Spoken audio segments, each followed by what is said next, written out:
বাকি দেও কি করছে? বাকি দেয়া তো ভালো না, বাকি দিদি দিদি দোকানদারে ফুটাই ফেলবে। এই যে আমি আমার মতন লোককে দিবা বাকি, আমার কাছে যাই 3000 পাবে, ওই চালের দোকানদার 7000 পাবে, কাঁচা বাজারে 3500 টাকা পাবে। কেউটা আসা আমার কাছে?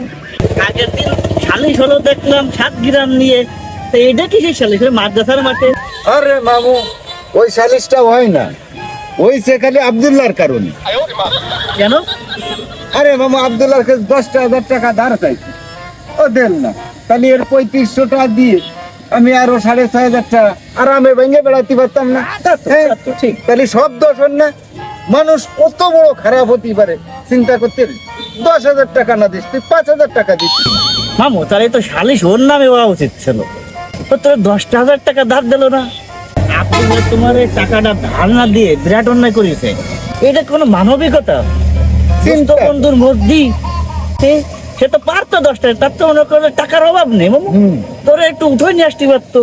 এই তো বাস্তবতা, এর থেকে তো বেশি কিছু আশা করিস না তুই, তাই না মামা? হ্যাঁ বাবা, আমার ইজ্জত পাঞ্চার করে দিতে জানো তো।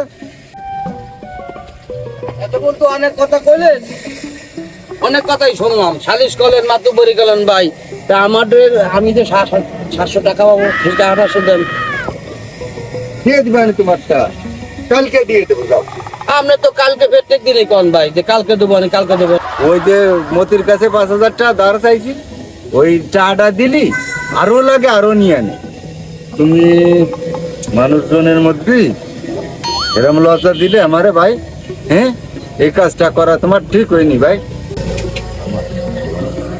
তোর কাছে 2,000 টাকা থাকলে আমার দিয়ে যা দিবাম। এ মামা, আমি মোদির কাছে 2000 ধার চাইছি আর ভাই খাইছি বলে তোমাকে কাছে মাথা হয়ে যাবে লাগে। আরে বড় থাকবো না, চলে গেলাম। সারা দেশে টাকা খরচ করে আসছে, চার দোকানে আসলে পকেটে টাকা থাকে না। এটা মানুষের অভ্যাস, চার দোকানে বাইক খাওয়া।